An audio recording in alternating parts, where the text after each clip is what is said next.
आज 19 जुलै.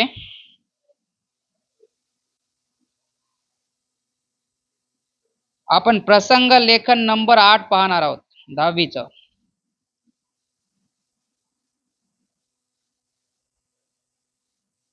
प्रसंग लेखन 8 नंबरचा काय विषय बघा.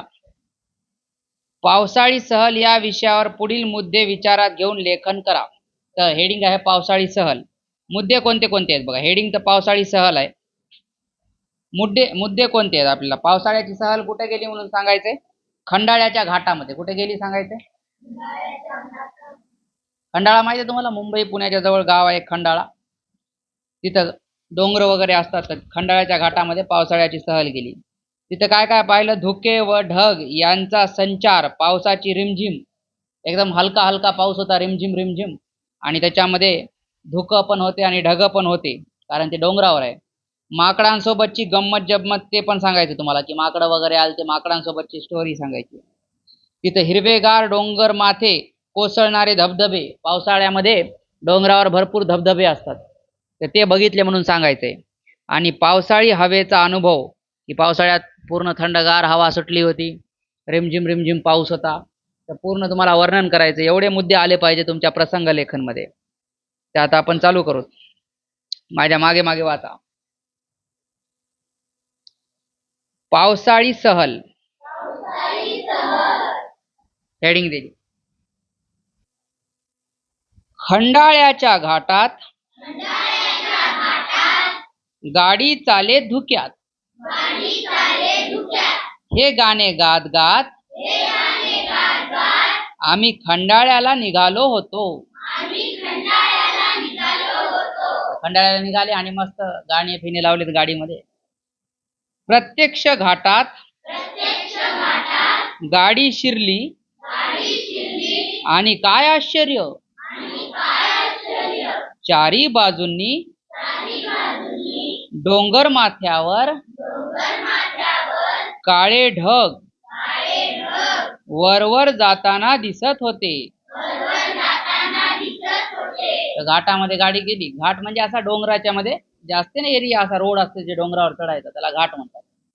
त्या डोंगराच्या घाटात त्यांची गाडी गेली की त्यांना काय दिसायले, वरच्या साईडनं सगळीकडे काळे काळे ढग दिसायले, म्हणजे एकदम आभाळ आलतं. कारण पावसाळा आहे आणि तिकडे पावसाळ्यात खूप पाऊस पडते मुंबईच्या एरियाकडे. आम्ही सगळे त्या वातावरणाने भारावलो आणि चिडीचूप झालो. थोडस म्हणजे एकदम चिडीचूप झाले म्हणजे शांत झालो. एकदम काळे भोर ढग आले आणि हिरवगार हे आहे, काय म्हणतात, घाट. थोडेसे घाबरले. मला तर वाटत होते की आपणही ढगांसोबत डोंगर माथ्यावर जावे. थोड्याच वेळात पावसाची रिमझिम सुरू झाली. आम्ही बस मधूनच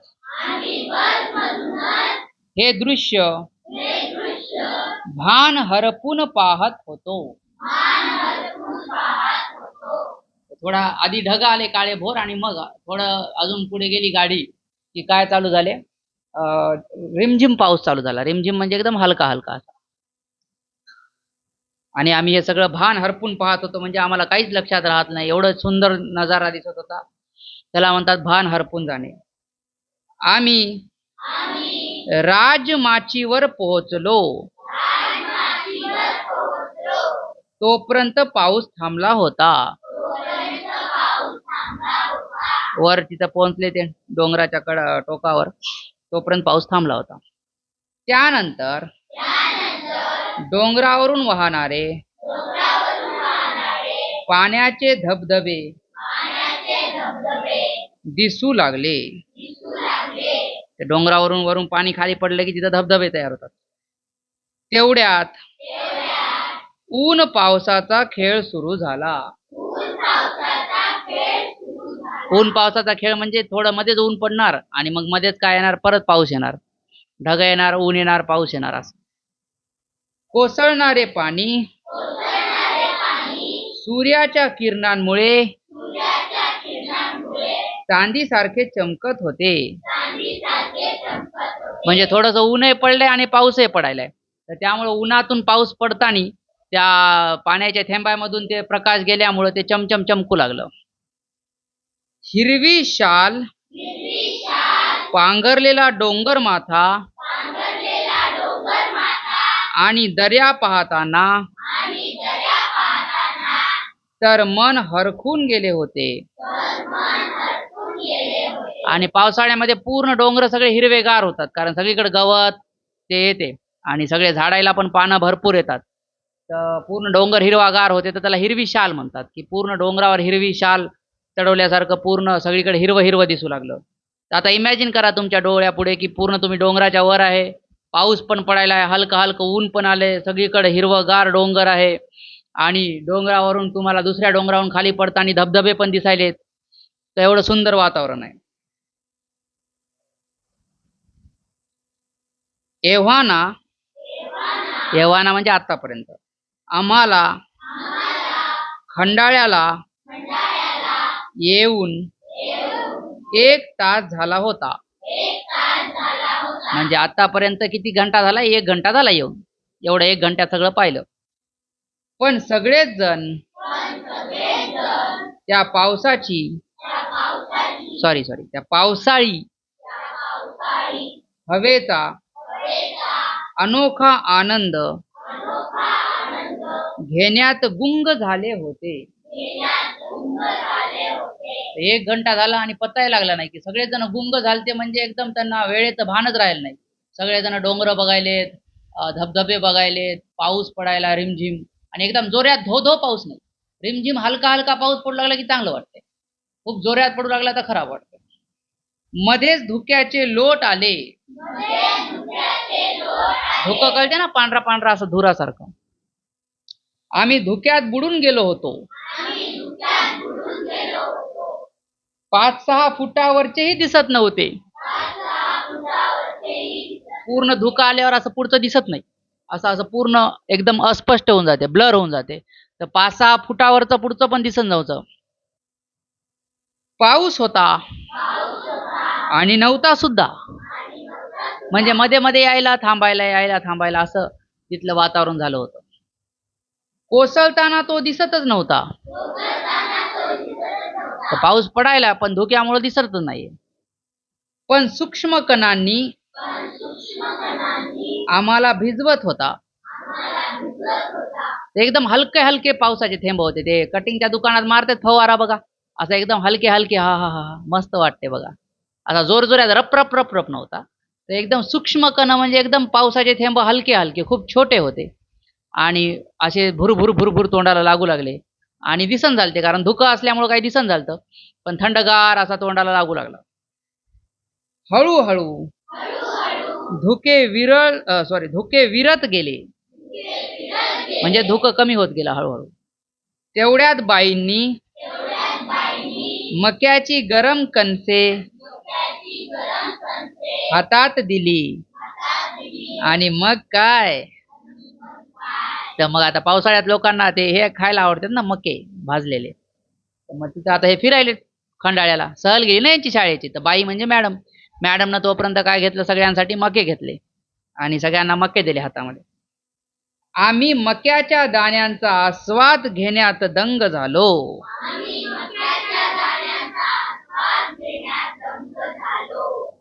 मग मके खाण्यात हे दंग झाले, म्हणजे मग्न झाले. तो कणसे खाण्याचा अनुभव घेत असतानाच एक गंमत घडली. आता हे सगळे मक्याचे कणस खायले. एक माकडीन, तुम्हाला आठवते वर आपल्याला सांगितलं होतं माकडासोबतच आपल्याला सांगायची होती घटना, तर ते सांगायले. एक माकडीन आपल्या पिल्लाला उराशी कवटाळून बसली होती. तुम्हाला माहित आहे ना, ते माकडाचे पिल्ले असे मायला पकडून बसतात, बघितले की नाही वर गच्चीवर तुम्ही, त्याला म्हणतात कवटाळून बसणे. खायला मिळेल या आशेने ती आमच्याकडे पाहत होती. तर त्याच्या पिल्ल्याला घेऊन यांच्याकडे पाहिले की भेटल काही खायला, देईल कोणी. माझ्या हातात भुईमुगाच्या शेंगा होत्या. भुईमुगाच्या शेंगा कळते ना, शेंगदाणे भाजलेले ओल्या शेंगा, पावसाळ्यात खातेत लोक. त्यावर तिने झडप घातली, म्हणजे झडप घातली म्हणजे येऊन हिसकाटून घेतले. आम्ही सगळेच घाबरलो, पण क्षणभरच, म्हणजे थोडाच वेळ घाबरलो, काय खूप वेळ घाबरलो नाही. क्षणभर म्हणजे सेकंदापुरत. कारण ती शेंगा खाण्यात रमली होती आणि आम्ही तिला पाहण्यात रमलो. ती शेंगा खाऊ लागली आणि आम्ही पाहू लागलो की कसं शेंगा खायला. दिवसभर भुशी धरण, वळवण धरण, कार्ला लेणी, वॅक्स म्युझियम अशा सर्व ठिकाणी फिरलो. आता सहलीमध्ये कुठं कुठं गेलते? हे भुशी धरण, तिथं खंडाळ्याला एक भुशी धरण आहे, एक वळवण धरण आहे, तर दोन धरणं पाहिले. कार्ला लेणी, लेणी म्हणजे गुहेला म्हणतात, असे डोंगरामध्ये गुहा कोरलेल्या असतात ना, त्यांना लेण्या म्हणतात. अजंठा वेरूळच्या लेण्या ऐकल्या का तुम्ही? तर गुहेमध्ये आपलं डोंगरामध्ये अशी गुहा केलेली असते, त्याला लेणी म्हणतात. तर कोणत्या लेण्या पाहिल्या यांनी? कार्ला लेणी. आणि वॅक्स म्युझियम, वॅक्स म्युझियम म्हणजे काय असते? वॅक्स म्हणजे मेन असते. वॅक्स म्हणजे काय असते? मेन. तर वॅक्स म्युझियम मध्ये मेणाचे पुतळे असतात. कशाचे पुतळे असतात? तुम्ही ते बघितले का? हिरो हिरोईनचे मेणाचे पुतळे बनवतात बघा, शाहरुख खानचे, अमिताभ बच्चनचे. तर ते एकदम same to same Shahrukh Khan सारखं, अमिताभ बच्चन सारखं, सचिन तेंडुलकर सारखे सेम टू सेम दिसायला पुतळे बनवतात आणि ते जिथं ठेवलेले असतात त्या ठिकाणाला म्हणतात वॅक्स म्युझियम. तर काय काय पाहिले यांनी? भुशी धरण, वळवण धरण, कार्ला लेणी आणि वॅक्स म्युझियम अशी सर्व ठिकाणे फिरलो.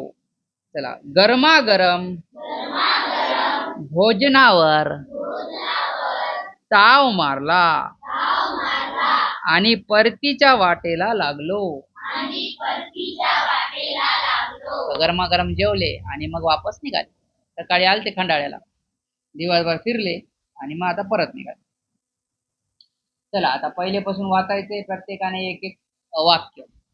पहिलं वाक्य मुकुंद. हेडलाईन वाच आधी, पावसाळी सहल, आणि पहिलं वाक्य वाच.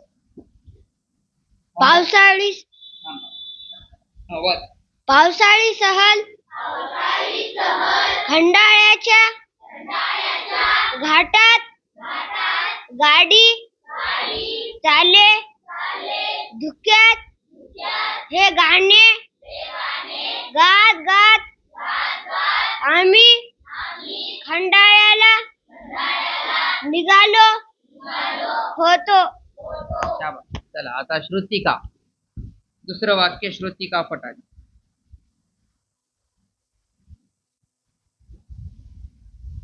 प्रत्यक्ष घाटात गाडी शिरली आणि काय आश्चर्य. आता थोडं चांगलं वाचायचं. प्रत्यक्ष घाटात गाडी शिरली आणि काय आश्चर्य, कारण ते एक्सक्लामेटरी वाक्य आहे ना, तर थोडंसं असं एक्सक्लामेशन दाखवायचे. एक एकच शब्द वाचू नका. आता तुम्ही थोडंसं वाचायला मागच्या महिनाभर झालं तर थोडी प्रॅक्टिस झाली पाहिजे होती. एका टाइमला 2 शब्द 3 शब्द असं थोडंसं लयात वाचा. पुढचं वाक्य आता पुंडलिक साखरे. चारी बाजूंनी डोंगर माथ्यावर काळे ढग वर वर जाताना दिसत होते. चला, बरं वाच. असं एक एकच शब्द वाचू नका, थोडंसं असं लयामध्ये वाचा, रिदम मध्ये वाचा. चला, राजश्री. आम्ही सगळे त्या वातावरणाने भारावलो आणि चिडीचूप झालो. चला, आता पार्थ बोराटे या.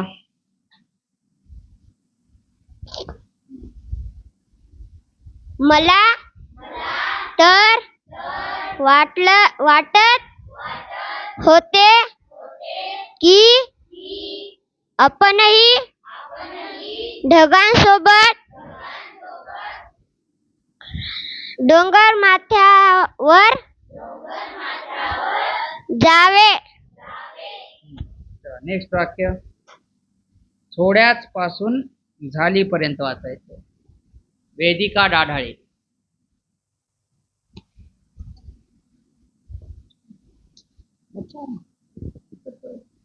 थोड्याच वेळात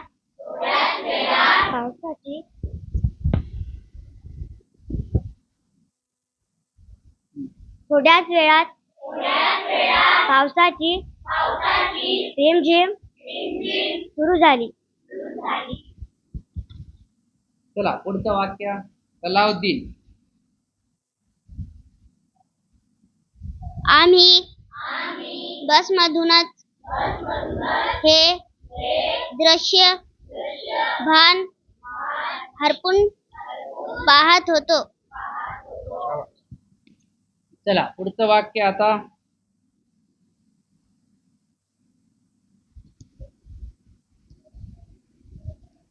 आम्ही राजमाचीवर पोहोचलो. शुभ्राने वाचले. चला याच्यानंतर आता किशोर कानोडे.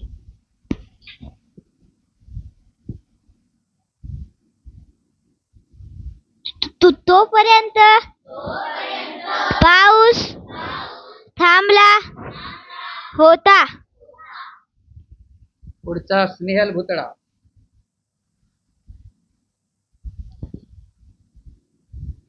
त्यानंतर डोंगरावरून वाहणारे पाण्याचे धबधबे दिसू लागले. चला त्याच्या पुढचं वाक्य स्वराज डाढाळे. तेवढ्यात ऊन पावसाचा खेळ सुरू झाला. चला, शाबाश. त्याच्या पुढे कोसळणारे पासून वाचा. तन्वी राऊत. कोसळणारे पाणी सूर्याच्या किरणांमुळे चांदीसारखे चमकत होते. शाबाश. त्याच्यानंतर आता हिरवी पासून होतेपर्यंत संदीप कांबळे. हिरवी शाल पांघरलेला डोंगर माथा आणि दऱ्या पाहताना तर मन हरकून गेले होते. शाबाश, छान. चला एव्हानापासून शालिनी. एव्हानापासून एव्हाना आम्हाला खंडाळ्याला येऊन 1 तास झाला होता. चला पुढचं वाक्य पण पासून सुदर्शन लंगडे. पण सगळेच जण त्या पावसाळी हवेचा अनोखा आनंद घेण्यात गुंग झाले होते. चला नेक्स्ट आहे मयुरी. मध्येच धुक्याचे लोट आले. चला नेक्स्ट वाक्य समर्थ राऊत. आम्ही धुक्यात बुडून गेलो होतो. 5-6 पासून अंजली माटे. 5-6 फुटावरचेही दिसत नव्हते.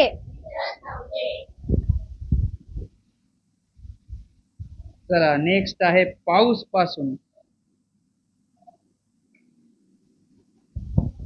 राजवीर डाढाळे.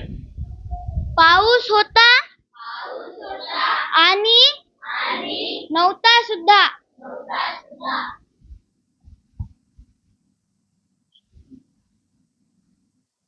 पुढचं कोसळताना.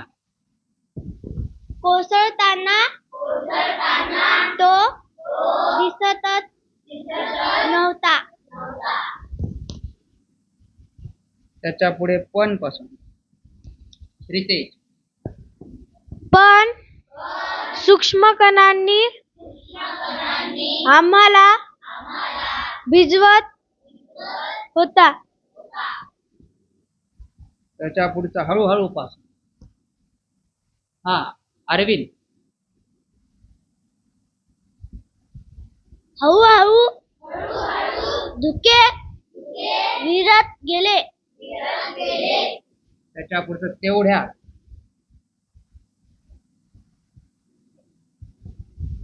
तेवढ्यात बाईंनी मक्याची गरम कणसे हातात दिली आणि मग काय त्याच्या पुढचं समर्थ सागर. आम्ही मक्याच्या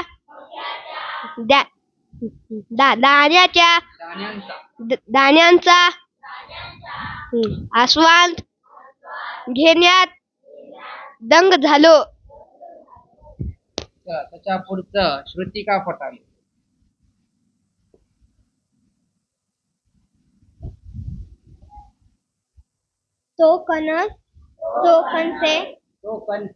तो कणसे खाण्याचा अनुभव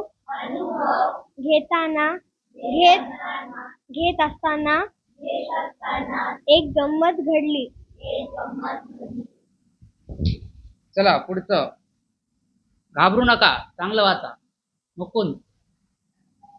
शांतपणे वाचा.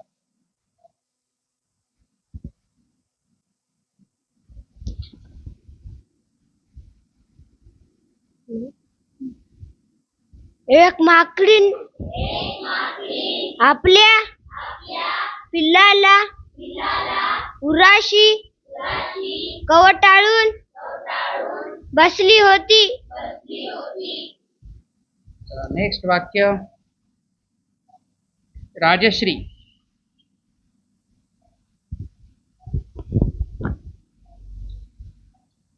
खायला मिळेल या आशेने ती आमच्याकडे पाहत होती.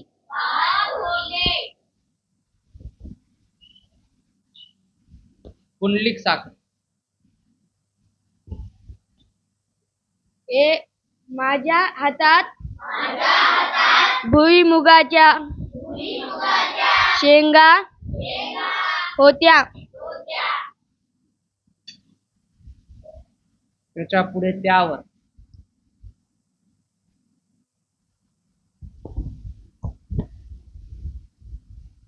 यावर तिने झडप घातली. चला त्याच्या पुढे बोराटे.